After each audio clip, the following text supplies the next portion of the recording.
Hola a todos, una vez más les doy la bienvenida a un nuevo episodio en La Voz de Consultor Salud, un espacio donde hablaremos de los temas más relevantes del sector salud desde la voz de los expertos. Hoy, 25 de abril, se conmemora el Día Mundial del Paludismo, una fecha que fue instaurada por los Estados miembros de la Organización Mundial de la Salud en 2007 y ese día busca resaltar la necesidad de intervenir permanentemente en los compromisos para prevenir y controlar esta enfermedad que afecta principalmente a la región de África. Pero para ahondar un poco más en este tema y tener un panorama claro de la carga mundial y regional de esta enfermedad, hoy nos acompaña el doctor Guillermo González, asesor internacional en prevención y control de enfermedades de la Organización Panamericana de la Salud y la Organización Mundial de la Salud.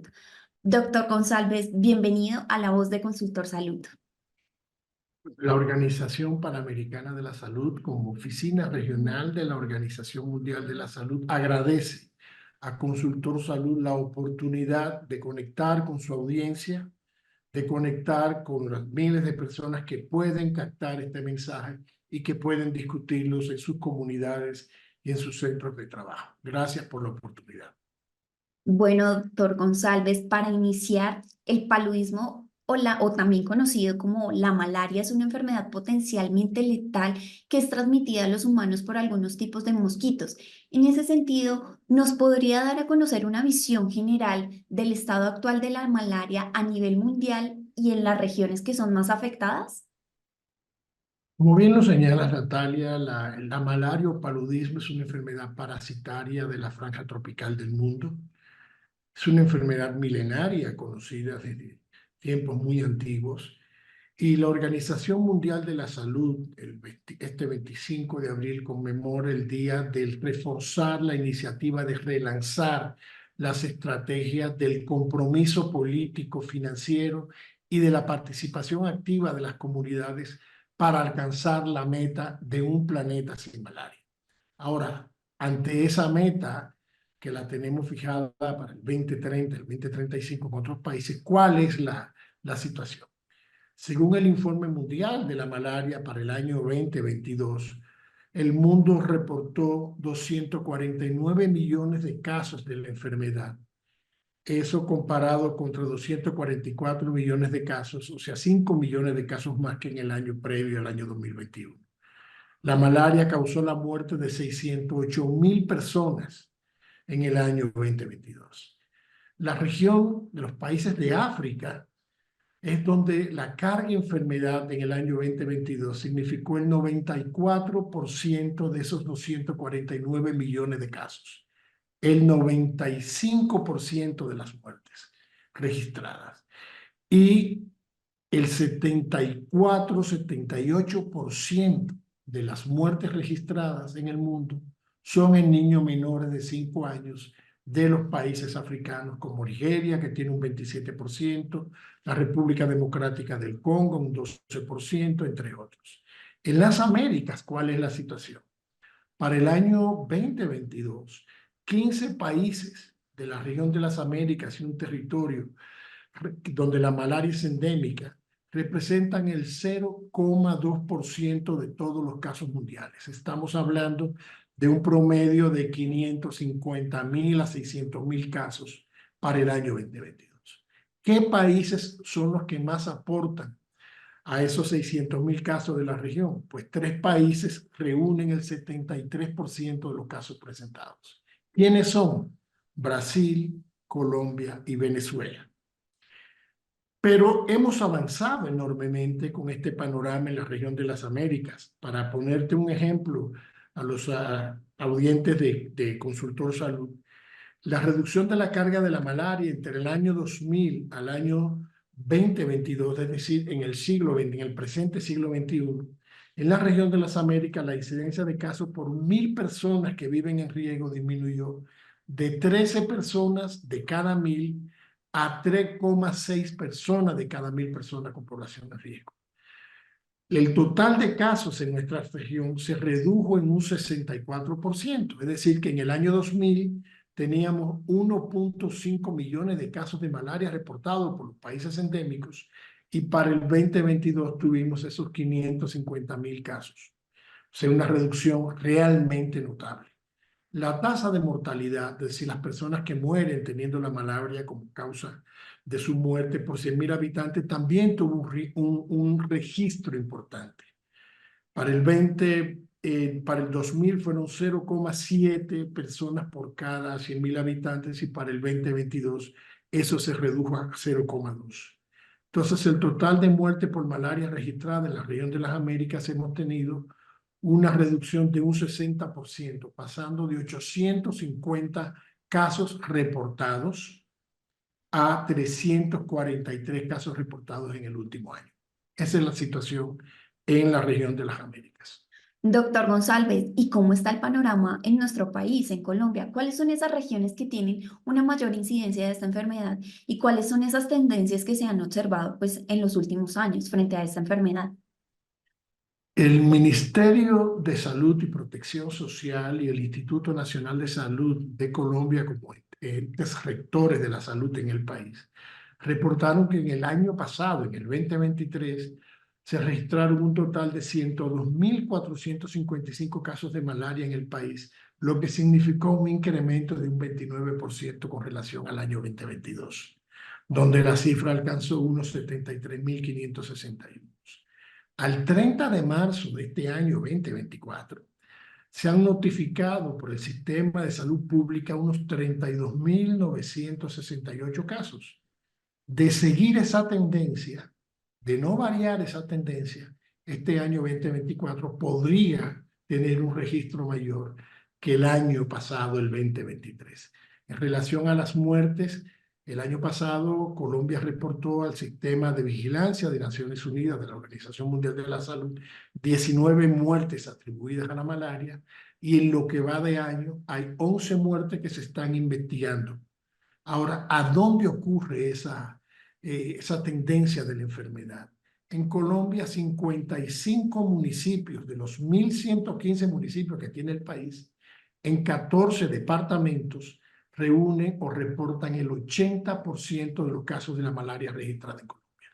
¿Cuáles son esos departamentos? Los departamentos de Amazonas, Antioquia, Bolívar, Cauca, el Chocó, Córdoba, Guainía, Guaviare, Nariño, el norte de Santander, Risaralda, Buenaventura, Vaupés y Bichada. ¿Por qué acontece el 80% de los casos de malaria en los 55 municipios de estos 14 departamentos?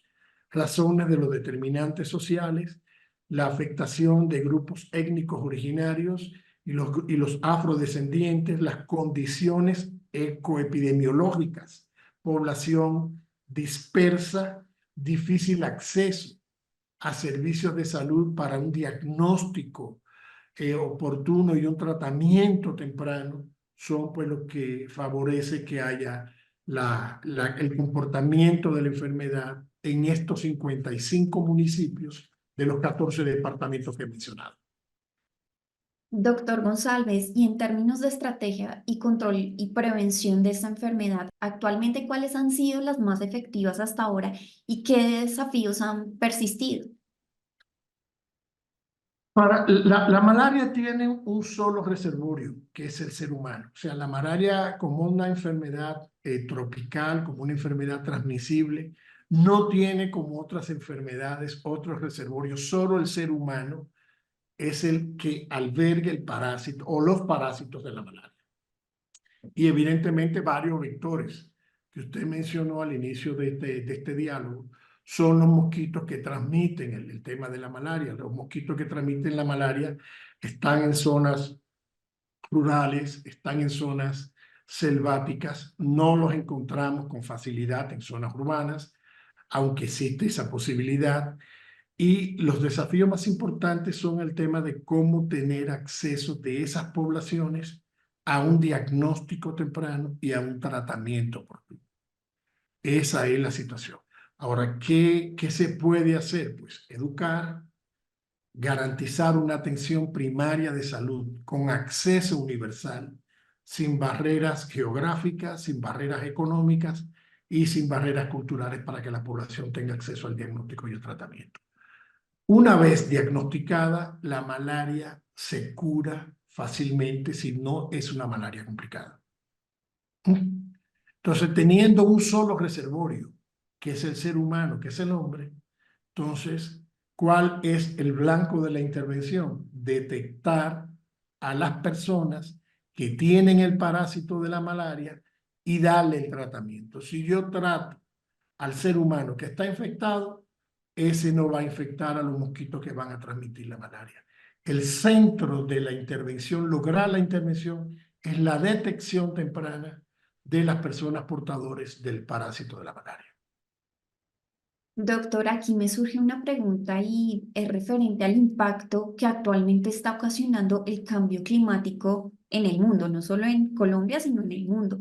¿Cómo está afectando esto en la transición de la malaria en diferentes partes del mundo?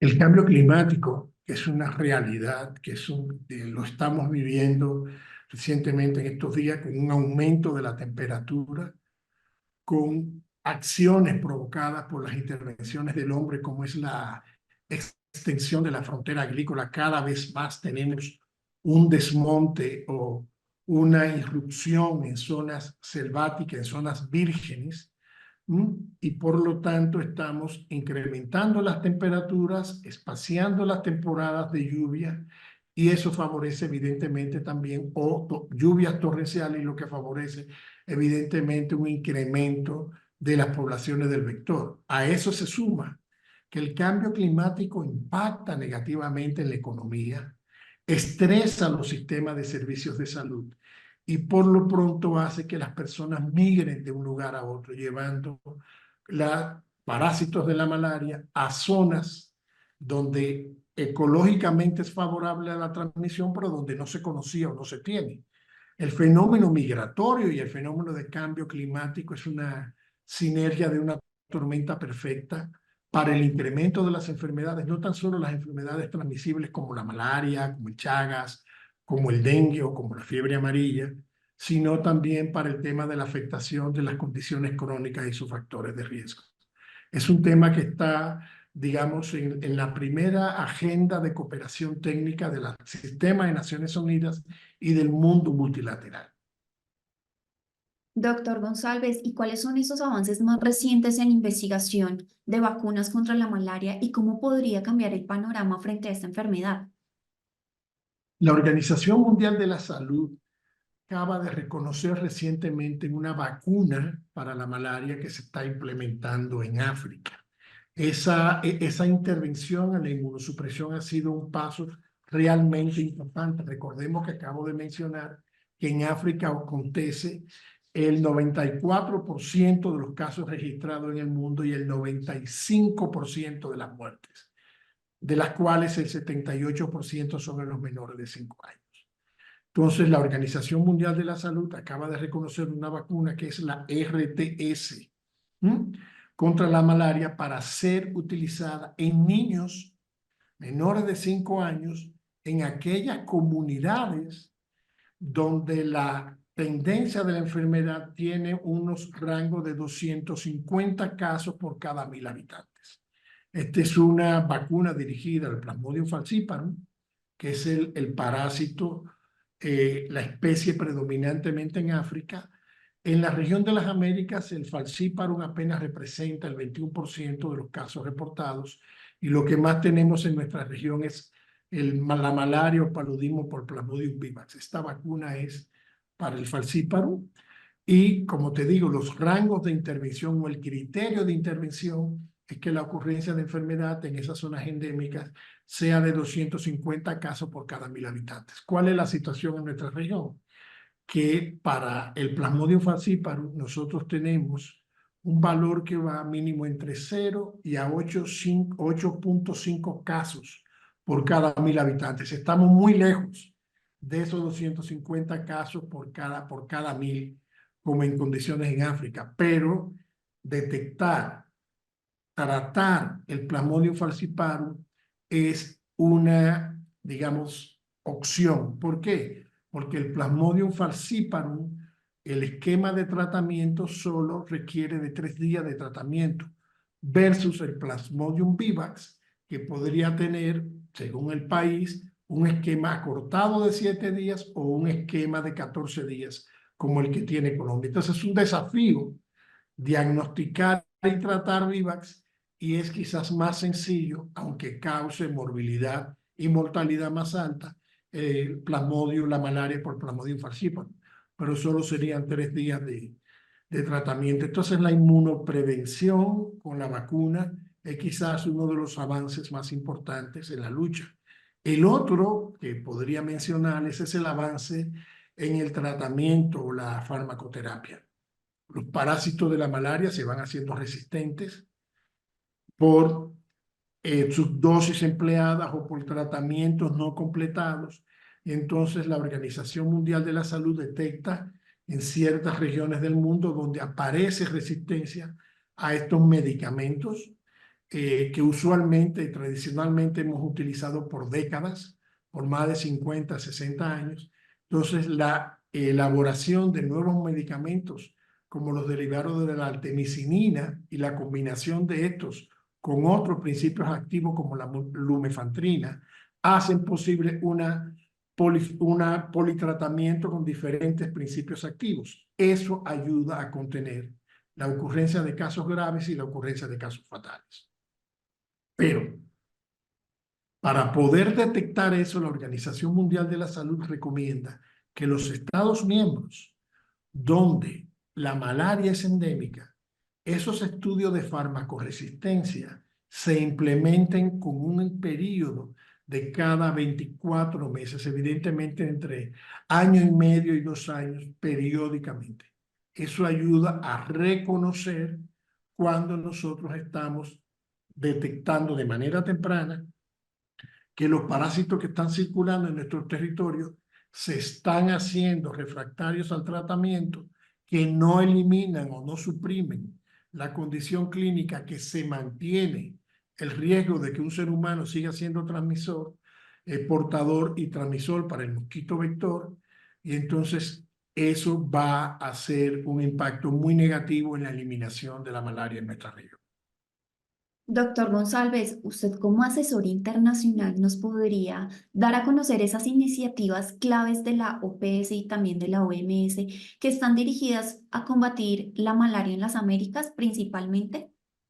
La Organización Panamericana de la Salud, junto con socios estratégicos como el Banco Interamericano del Desarrollo, como la Fundación Clinton por la Salud y con otros socios y los Estados miembros, evidentemente las redes de investigación de las universidades, los institutos nacionales de salud, lanzó la Iniciativa Regional para la Eliminación de la Malaria en Mesoamérica y la República Dominicana. Esa es una iniciativa de cooperación técnica financiera que está dando soporte a países en la región donde la malaria es un problema para la población, digamos, con condiciones de vulnerabilidad, como las condiciones indígenas, los afrodescendientes y los migrantes. La cooperación consiste en ofrecer, digamos, herramientas para la planificación, herramientas para un diagnóstico, poder caracterizar una zona de transmisión de malaria, poder ver cuáles son esos factores o esos determinantes sociales y ambientales de la salud en ese foco y entonces preparar un plan de intervención, digamos, diferenciado para ese tipo de focos. No es lo mismo una malaria para zonas agrícolas, como la palma africana o como el arroz, que la malaria que se produce en zonas de minería ilegal o de la malaria que se puede producir, digamos, en los cultivadores de castaña en Bolivia. O sea, los determinantes son diferenciados. Entonces, no podemos ir con la misma receta para diferentes modos de transmisión determinados por los determinantes sociales y ambientales en esos sistemas, en esos ecosistemas. Entiendo, doctor. Usted ahora nos hablaba del tema de la prevención, que es muy importante. ¿Cuál es el papel que juega la educación en cuanto a la prevención de la malaria y qué estrategias se están implementando actualmente para generar esa concientización en las comunidades que son de alto riesgo? La participación activa de la comunidad es quizás el pilar más importante para las metas de eliminación. una comunidad informada, una comunidad en la cual se le explica, evidentemente, con el ámbito cultural, con las apreciaciones de qué es la malaria, cómo se transmite, cómo se previene y cómo se trata. Y esta comunidad se organiza y esta comunidad participa por la meta de eliminación de malaria en su localidad, en su municipio. Es quizás la intervención más costo efectiva y la intervención que garantiza la sostenibilidad. Entonces, educar, estar informado, significa una conducta de participación. Significa que si yo tengo fiebre, escalofríos y vivo en una zona palúdica y reconozco los síntomas, voy a procurar un diagnóstico temprano y voy a aceptar y a cumplir el tratamiento completo. Hay herramientas de diagnóstico muy sencillas hoy en día, como son las pruebas rápidas, y es utilizar una gotita de sangre del pulpejo del dedo para poder ver si nosotros tenemos el parásito de la malaria. Esa prueba rápida no requiere que sea utilizada por un profesional de la salud, sino por una persona de la misma comunidad que es capacitada, que es informada y que es supervisada por los agentes sanitarios. Entonces, establecer el diagnóstico, o sea, acceder al diagnóstico, pero una población educada que procure ese diagnóstico, que acepte el tratamiento, lo mismo que la utilización, por ejemplo, de toldillos impregnados, que es también una barrera física, pero también química. El tema de eliminar criaderos alrededor de la vivienda también es otra intervención.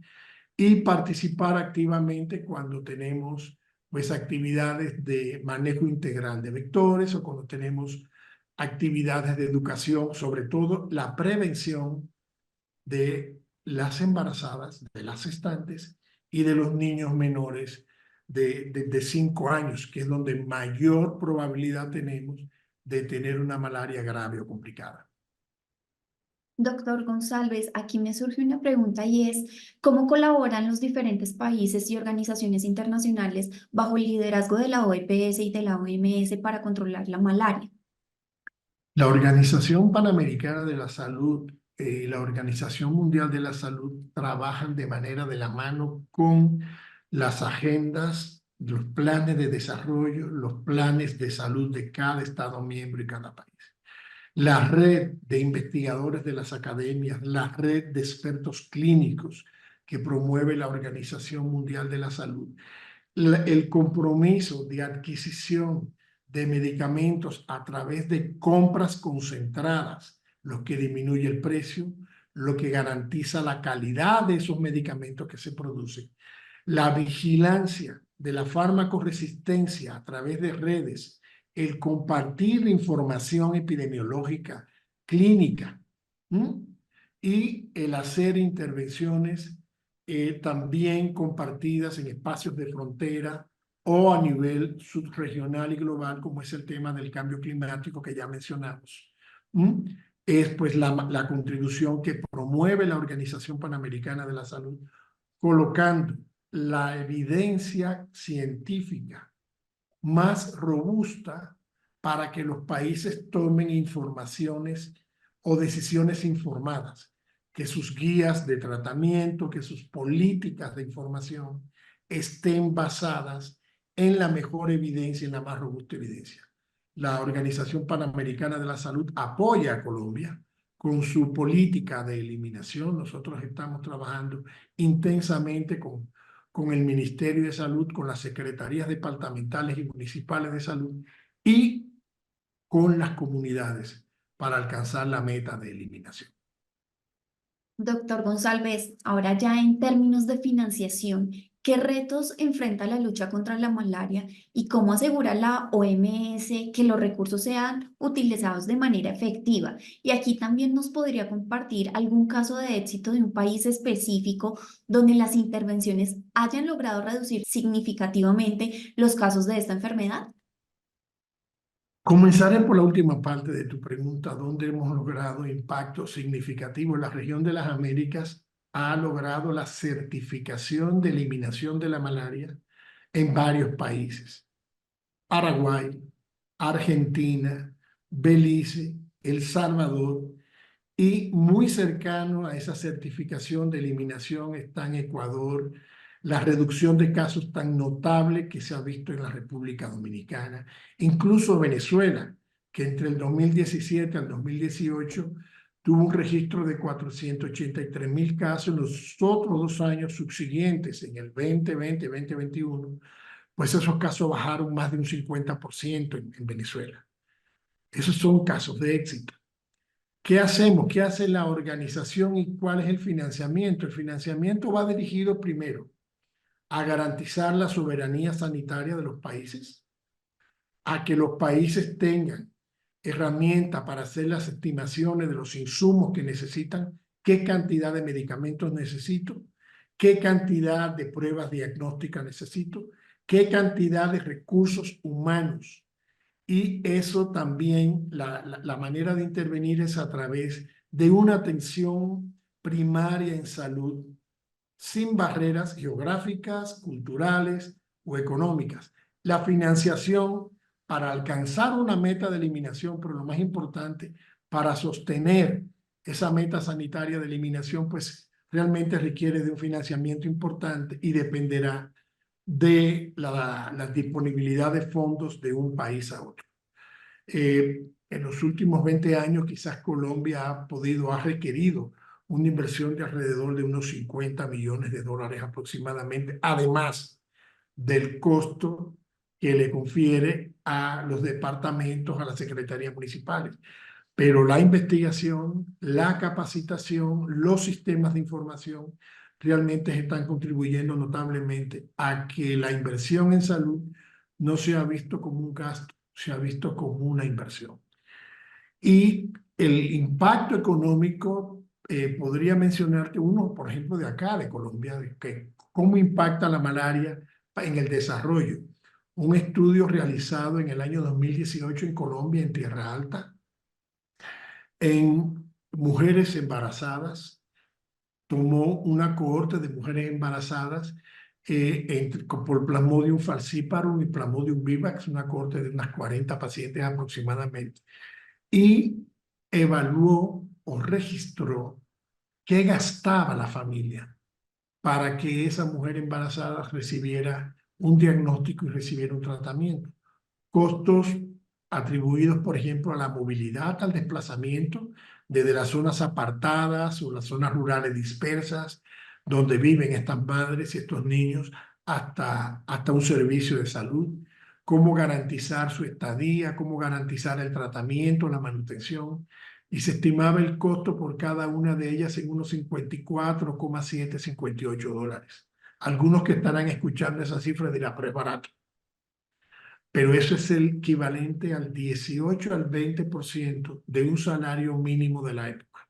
Es decir, es como si usted, sus ingresos, 20% de ellos lo estaría dedicando para procurar un diagnóstico y una atención con una enfermedad que usted puede volver a adquirir y que usted puede tener otros episodios.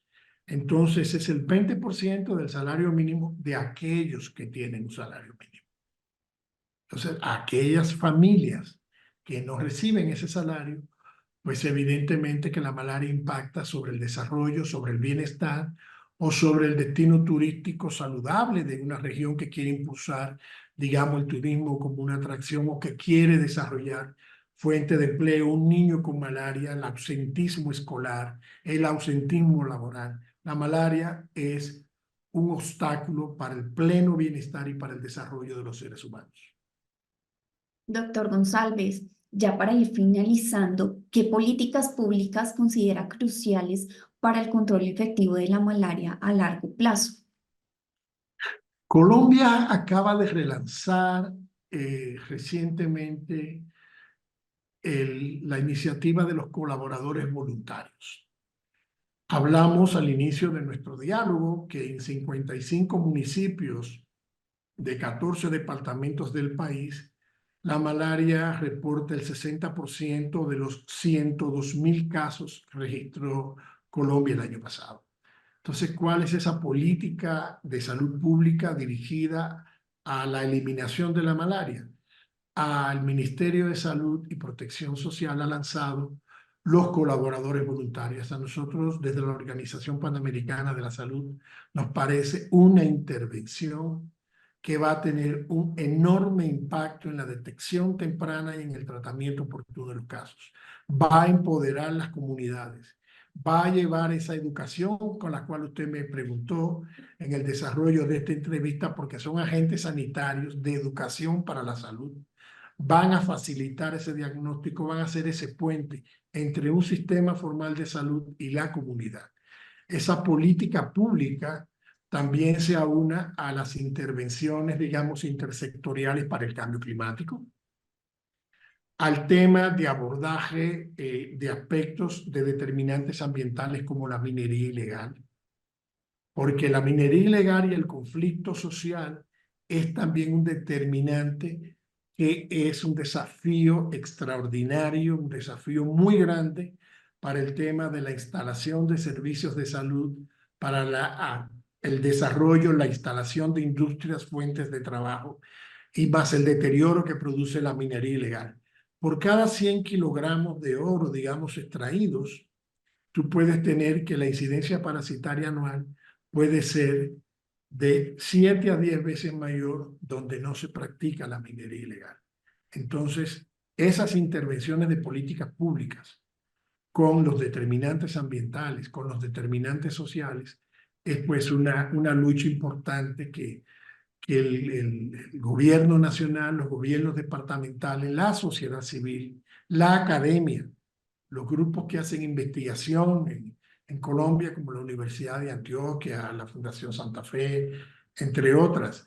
Colombia tiene, para mencionar, porque hay que mencionarlo, el doctor Gabriel Carrasquilla, presidente de la Academia de Medicina Nacional, presidente de la Academia Nacional de Medicina, el doctor Gabriel Carrasquilla, hace parte de los grupos de expertos de la Organización Mundial de la Salud en Ginebra. Es el único latinoamericano que está en esos grupos de expertos en Ginebra. Entonces, fíjese que Colombia tiene acervo científico y hace contribuciones importantes en la lucha global contra la malaria y evidentemente en la lucha en la región y en su propio país. Doctor González, ya para cerrar este diálogo tan enriquecedor, ¿usted qué mensaje clave le gustaría transmitir tanto a los profesionales de salud como a las personas que padecen esta enfermedad respecto a la prevención y el tratamiento de la malaria? Y adicional a ello, ¿nos podría compartir algunas recomendaciones esenciales para prevenir esta enfermedad? Recomendaciones, las esenciales. Primero, estar atentos a medios que ofrecen información veraz, como Consultor Salud, que lleva hasta ustedes este tipo de mensajes. Trabajar de manera mancomunada por el desarrollo y el bienestar con ese enfoque de objetivos de desarrollo sostenibles. Hacer sinergia entre el sector público y el sector privado. Líderes comunitarios empoderados. Tomadores de decisiones como los alcaldes en sus municipios, poniendo énfasis y interesándose cuál es la condición, esos 55 municipios donde la malaria es endémica en Colombia, pueden esos 55 alcaldes de esos municipios tener un plan de trabajo conjunto, por lo menos por regiones, hacer las previsiones de la necesidad de capacitación permanente, periódica, del talento humano, fortalecer la atención primaria en salud y las redes integradas e integrales, y evidentemente cuando tengamos dolor de cabeza, fiebre, malestar general, si tengo una embarazada en la familia, si tengo un niño menor de 5 años, procurar una gota gruesa puede salvar tu vida. Con una gota de sangre yo puedo diagnosticar si esa sensación de malestar que tienes se debe a los parásitos de la malaria. Diagnosticarla y tratarla es sencillo. Diagnosticarla y tratarla no es costosa. Prevenirla todavía es mucho más costo efectivo. Sumémonos a los mensajes del Ministerio de Salud y Prevención Social, del Instituto Nacional de Salud, de la Academia Nacional de Medicina, de las universidades, y al mensaje que humildemente la Organización Panamericana le transmite este 25 de abril con apoyo y la cortesía de Consultor Salud. Doctor González, muchísimas gracias por habernos compartido toda esta información que es de gran importancia para el mundo. Gracias a ustedes por la invitación. A ustedes, gracias por acompañarnos y recuerden seguirnos en nuestras redes sociales @consultorsalud y consultorsalud.com.